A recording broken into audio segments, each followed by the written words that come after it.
नमस्कार दोस्तों, DIA-IAS academy में मैं शिल्पी आप सबका हृदय से स्वागत करती हूँ। दोस्तों सोचिए जरा, जब किसी देश में राजनीतिक अस्थिरता, भारत विरोधी भावनाएं और आंतरिक उथल पुथल चल रही हो, उसी समय उसके पास आपकी सबसे अहम जल संधि खत्म होने वाली हो, तो क्या ये सिर्फ एक पानी का मुद्दा रह जाता है या फिर राष्ट्र हित और विदेश नीति का सवाल भी बन जाता है। आज बांग्लादेश में हालात बहुत गंभीर हैं, आसान नहीं है, हम सबको पता है। राजनीतिक तनाव हो, असुरक्षा की स्थिति हो या फिर भारत को लेकर बदला हुआ वहां का रुख हो, वहां का माहौल हो। ठीक इसी समय में भारत बांग्लादेश के बीच की जो गंगा जल जो बंटवारा संधि है, जिसके विषय में आज हम अपने इस लेक्चर में बहुत डिटेल में समझेंगे, वो 2026 यानी कि इस वर्ष समाप्त होने जा रही है। इसीलिए दोनों देश आज फिर से गंगा और पद्म नदी का जो है जल माप रहे हैं, क्योंकि ये सिर्फ पानी का मापन नहीं है। मैं आपको बता दूं, ये जो है आने वाले समय की जल कूटनीति यानी कि वाटर जो है डिप्लोमेसी है, पड़ोसी नीति है, नेबरहुड का जो फर्स्ट की हमारी जो एक पॉलिसी है या कह सकते एक मेंटालिटी है, उसको यहाँ पर दिखाने का प्रयास करेंगे और साथ ही समझेंगे कि क्षेत्रीय अस्थिरता का ये आधार बनेंगे। यानी कि आज के इस लेक्चर में अगर आप देखेंगे, हम धीरे धीरे इसमें जब हम बढ़ेंगे, अभी ये समझाने के लिए बस ब्रीफिंग है आपको, कि जब हम इस लेक्चर में आगे बढ़ेंगे तो देखेंगे कि कैसे गंगा जल का जो बंटवारा संधि है ये क्यों और कैसे बनी। पहली चीज, फरक्का बैराज ने विवाद को कैसे जन्म दिया था और आज के बांग्लादेशी हालत में ये जो सिचुएशन वहां बनी हुई है, उस हालात में ये जो टॉपिक है, ये मुद्दा है और कितना संवेदनशील हो गया है। और सबसे जरूरी बात, क्योंकि आप ये यूपीएससी एस्पिरेंट हैं, तो यूपीएससी प्रीलिम्स और मेंस में ये टॉपिक क्यों इतना हाई वैल्यू रखता है। और अगर आप यूपीएससी की तैयारी कर रहे हैं, 2026 में जो है प्रीलिम्स और मेंस आप जो तैयारी कर रहे हैं उसको देना चाहते हैं, तो ये लेक्चर आपके लिए बहुत मददगार साबित होगा, क्योंकि ये सिर्फ एक संधि नहीं है, बल्कि भारत की विदेश नीति को समझने की एक चाबी है। तो चलिए शुरू करते हैं आज के अपने इस लेक्चर को, और यहाँ पर हम काफ़ी डायमेंशंस को कवर करने वाले हैं। इससे पहले हम आगे बढ़े तो कुछ ड्यूटीज़ हैं जिनको हम पूरा कर लेते हैं, क्योंकि आप तक ये सही इन्फॉर्मेशन पहुँचाना हमारा दायित्व है। और यहाँ पर आप देखेंगे कि साइंस एंड टेक का जो बैच है यूपीएससी 2026 को मद्देनजर रखते हुए उसको शुरू किया गया है, जो प्रीलिम्स और मेंस को ध्यान में रखकर किया गया है। एनरोलमेंट शुरू हो चुके हैं इसके, और ये अभी ऑफलाइन और ऑनलाइन दोनों तरीके से दोनों मोड्स में अवेलेबल है। बैचेस शुरू हैं आपके शुरू हो चुके हैं 23 ऑफ दिसंबर से। फीस इसकी लगभग इतनी है। आपको अगर इससे अधिक इन्फॉर्मेशन चाहिए तो आप यहाँ पर कॉन्टैक्ट कर सकते हैं। नीरज नचिकेता सर के द्वारा ये विषय आपको अच्छे से पढ़ाया जाएगा, तो अपनी तैयारी को सुचारू रूप से जारी करने के लिए, इस विषय को और मजबूत करने के लिए यहाँ पर आप जुड़ सकते हैं। चलिए हम आगे बढ़ते हैं। जैसा कि मैंने पूरा थ्योरेटिकल चीज़ें आपको बताई हैं कि कैसे ये मुद्दा जो है सामने आ रहा है, और 2026 में इस ट्रीटी पर वापस से विचार करना है, क्योंकि ये समाप्त हो रही है। ठीक है, तो यहाँ पर इसको रिन्यूअल को लेकर जो है ये बांग्लादेश और भारत के बीच में गंगा जल बंटवारा संधि पर इसकी बातचीत शुरू हो रही है। और यहाँ पर देखना अब ये है कि कैसे इसको जो है इस विषय को साधा जाएगा, क्योंकि आप सबसे पहले देखिए, किसी भी प्रेजेंट में किसी चीज़ को, वर्तमान में किसी विषय को जानने के लिए उसके इतिहास में, उसके अतीत को जानना बहुत आवश्यक होता है, क्योंकि उसका प्रभाव कहीं ना कहीं वर्तमान में हमें दिखाई देता है। तो यहाँ पर संधि ये कब हुई थी, सबसे पहले हम यहाँ समझ लेते हैं। सबसे पहले देखिए, संधि जो गंगा जल बंटवारा संधि है, आप अगर ध्यान से देखेंगे तो ये 12 दिसंबर 1996 को भारत और बांग्लादेश के बीच में हुई थी। लगभग 30 वर्ष देखेंगे कि ये जो है 30 वर्षों के लिए लागू किया गया था, और इसलिए इसका जो ड्यूरेशन है उस हिसाब से देखें तो 2026 में, जैसा कि मैंने बताया, समाप्त हो रही है। ये संधि इसलिए की गई क्योंकि गंगा क्या है, एक मौसमी नदी है, ठीक है, भारत में। और ये फरक्का बैराज जो है 1970 बाद के पानी के बंटवारे को लेकर दोनों देशों के बीच में काफ़ी ज़्यादा जो है विवाद जो है बढ़ गया था। जो आप अभी हम जब फरक्का बैराज को समझेंगे तो जो 1975 में गंगा नदी पर ये बनाया गया था, सरल शब्दों में अगर हम कहें, अभी हम इसको समझेंगे डिटेल में फरक्का बैराज के बारे में, बट एक आया है तो इसको एक टच ले लेते हैं। जैसे फरक्का बैराज जो है भारत में 1975 में गंगा नदी पर बनाया गया था। सिंपल भाषा में अगर कहें तो इसका काम था हुगली नदी में पानी पहुंचाना, ताकि कोलकाता पोर्ट में जो जमी हुई मिट्टी, जिसको हम गाद कह देते हैं, वो आसानी से बह जाए और जहाज़ों का जो है आना जाना, आवागमन ठीक तरीके से फ्लो से चलता रहे। ठीक है, लेकिन जब फरक्का से गंगा, अगर हम देखें, जब फरक्का बैराज से गंगा को जो है कुछ पानी भारत की तरफ मोड़ दिया गया, तो बांग्लादेश को ये बड़ी तकलीफ हो गई थी, क्योंकि उसकी तरफ पानी कम हो गया था। और इसमें वहाँ की क्या हुआ, अब पानी जब कम हुआ तो वहाँ की खेती डिस्टर्ब हो गई। ठीक है, नदी का पर्यावरण, लोगों की रोजी रोटी, सब कुछ बहुत ज़्यादा उस पर निर्भर कर रहा है, तो उस पर काफ़ी असर पड़ा और इसी वजह से आप देखेंगे फरक्का बैराज जो है आप देखेंगे ये भारत और बांग्लादेश के बीच का जो गंगा के पानी को लेकर झगड़े की बड़ी वजह बनी थी। बाद में इसी समस्या को सुलझाने के लिए 1996 में हम देखेंगे कि ये जो गंगा जल बंटवारा संधि है उसको संपन्न किया गया और इसी कहानी को हम समझते हुए आगे बढ़ते हैं। तो यहाँ पर ये जो बंटवारे को लेकर दोनों देशों के बीच में काफी विवाद बढ़ गया था।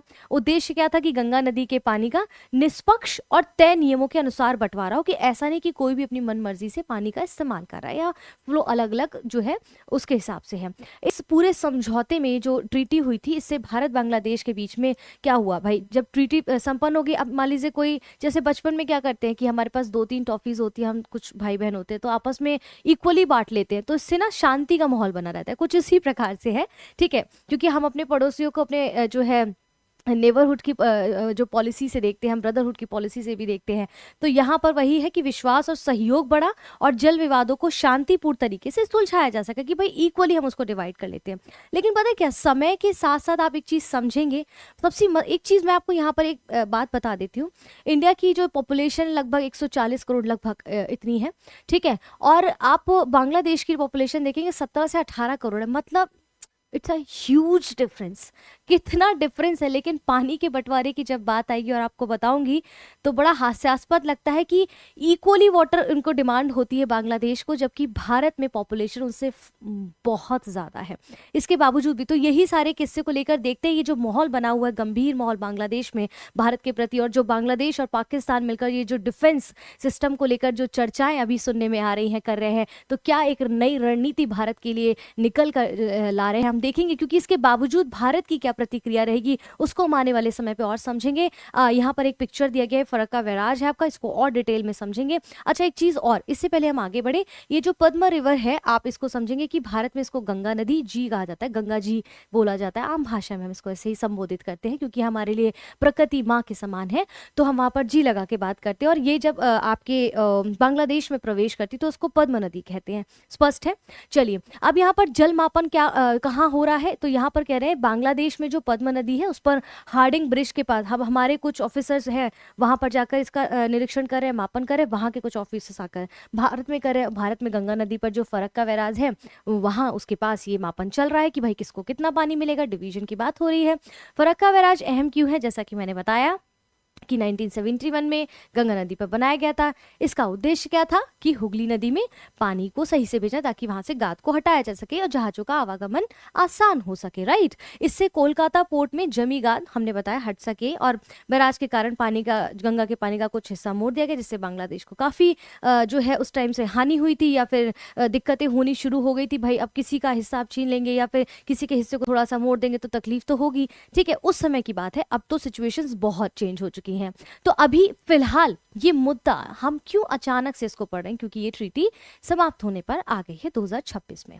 भारत और बांग्लादेश मिलकर गंगा में भारत में मतलब इसको गंगा और पद्मा जो बांग्लादेश नदियों को जल स्तर पर माप रहे हैं, और जल मापन जो है ज्वाइंट मेजरमेंट से हो रहा है। भाई ऐसा नहीं कि आज आपने करके आके कर लिया कल हम जाके, नहीं, इक्वल तरीके से इसको अलग अलग अपने अपने देशों में स्वैप करके उनके ऑफिसर्स जाके वहां पर मेजरमेंट ले रहे हैं, ठीक है। ये प्रक्रिया जो है हर 10 दिन में एक बार हो रही है, क्योंकि आप देखेंगे जिस तरह से हीट वेव्स इत्यादि जो आ रही हैं या जो क्लाइमेट चेंज हमारे सामने उभर कर आ रहा है, उसमें सिचुएशन जो है आपने देखा होगा, कई प्रेडिक्शंस भी ऐसे सुनने को मिले हैं कि भाई आने वाले समय में आप देखेंगे कि नदियों जल को लेकर जो है वॉर होंगे आने वाले समय में देशों के बीच में। जिस प्रकार से पॉपुलेशन बढ़ती जा रही है, हीट वेव, क्लाइमेट चेंज, सब कुछ हमारे पानी के अगेंस्ट सारी चीजें जो है हो रही हैं। तो आप देखेंगे कि ये जो प्रक्रिया ये जो करेंगे निरीक्षण की वहां पर, चाहे वो फरक्का बैराज की बात करें या उनके साइड में बात करें बांग्लादेश में, तो इससे पता चलेगा कि भाई कितना पानी और किसको कितना देना है, ये सारी बातें होंगी। वो प्रक्रिया हर 10 दिन में इसका निरीक्षण होगा, जांच होगी, और मापन का जो काम है 31 मई तक चलेगा, जनवरी से। क्यों? क्योंकि इस समय में देखेंगे आप जो है वेदर बहुत ड्रास्टिकली चेंज होता है समय के साथ साथ, है ना। गर्मी आती है तो उसमें पानी की कमी होने लगती है, नदियों में थोड़ा सा देखते हैं ना अपन जब हम पढ़ते हैं न्यूज में, ठीक है। तो इसका उद्देश्य क्या है कि संधि के नवीनीकरण जो अब ये रिन्यू होगी, इससे पहले वास्तविक जल, भाई हमें पता चल जाए कि पहले हम रिन्यू करने से पहले पता चल जाए किसके पास कितना पानी है, उसके बाद हम निर्णय लें कि किसको कितना पानी देना चाहिए। दोनों देशों की जो टेक्निक जो टीम है वो एक दूसरे के देशों में मौजूद है, मिलकर डेटा इकट्ठा कर रही है, ठीक है। अब इसमें एक चीज मैं आपको बहुत क्लेरिफाई कर दूं, जो मैंने पॉपुलेशन वाली बात बोली थी, यहाँ आप उसको कनेक्ट कर पाएंगे कि मैंने पॉपुलेशन की बात क्यों बोली थी, क्योंकि ये जो आप देखेंगे क्यूसेक वाटर जो डिवीजन है वो कितना क्या बोलेंगे इसको, असंतुलित कहूँ या फिर आप देखेंगे कि आप समझिए, अब कोई एक व्यक्ति है, कहीं कहीं पर वो 10 व्यक्ति है और वहां पर चीज एक है। अब एक व्यक्ति कह रहा है कि इसमें से 50% मुझे दो, आप 50% में से 10 लोग लो, तो ये जस्टिस नहीं है ना एक तरीके से। तो यहाँ पर देखिए कि दोनों देश 1 जनवरी से 31 मई तक जो ये होगा निरीक्षण, गंगा और पद्म नदी के विभिन्न निर्धारित बिंदुओं पर जल स्तर का संयुक्त रूप से मापन करेंगे, कि ये मापन हर 10 दिन में दर्ज किया जाएगा कि कितना कितना पानी जो है अप एंड डाउन हो रहा है।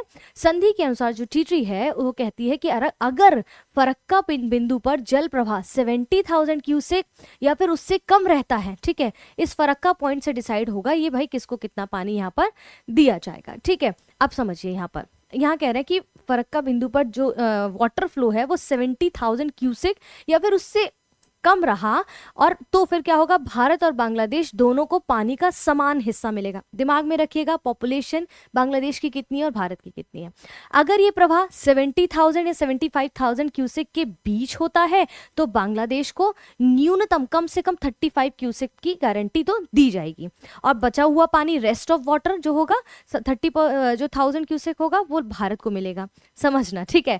अगर प्रवाह 75,000 क्यूसेक से ज्यादा होता है तो भारत को मिनिमम 40,000 क्यूसेक मिलेगा और शेष पानी बांग्लादेश को दिया जाएगा। बेसिकली 35% तो उनको दिया ही जाएगा क्यूसेक वाटर।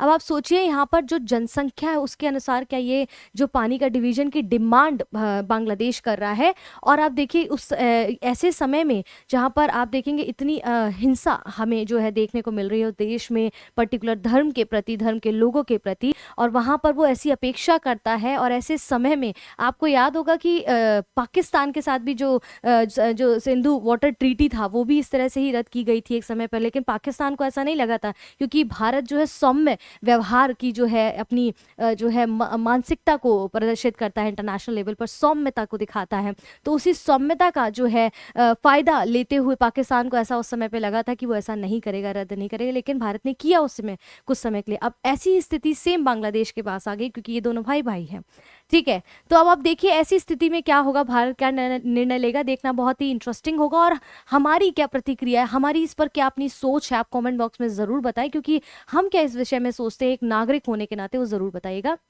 ये आपकी गंगा नदी, जब ये देखिए बांग्लादेश में पद्मा रिवर आपका, ठीक है, इस प्रकार से पद्मा रिवर का एक पूरा मैप है आपका।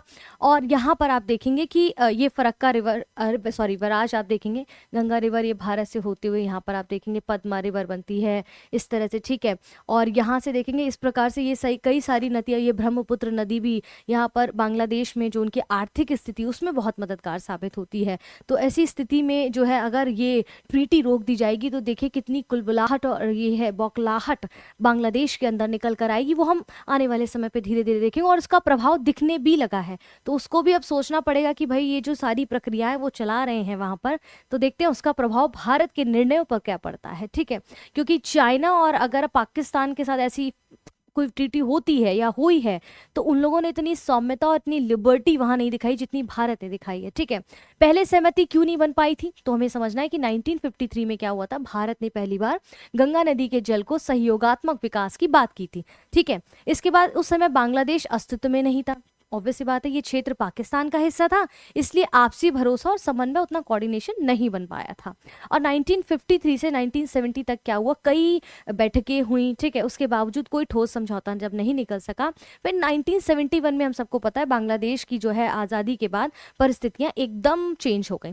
अब वो आज़ाद हो गया, अलग देश बन गया, तो क्या हुआ, नए स्वतंत्र बांग्लादेश के साथ भारत के रिश्ते बेहतर करने के लिए, भाई हम तो अपनी तरफ से बेहतर की ही अपेक्षा करते हैं ना, तो बेहतर हुए और जल बंटवारे पर सहयोग और सहमति की जो है राह खुली। और इस प्रकार से ये ट्रीटी जो है हमें यहाँ पर जो देखने को मिलती है, फिर पहले जो हमने देखा यहाँ पर। और संयुक्त नदी जो है ये क्या है आयोग, इसको देख लेते, JRC, जो भारत और बांग्लादेश ने मिलकर इंडो बांग्लादेश संयुक्त नदी आयोग बनाया। इसका काम था नदियों के जल बंटवारे पर मिलकर फैसला लेना और आपसी विवाद को यहाँ पर सुलझाना। इसका क्या काम है, आपसी विवाद को सुलझाना और नदियों के जल बंटवारे को लेकर यहाँ पर जो है काम करना है, ठीक है।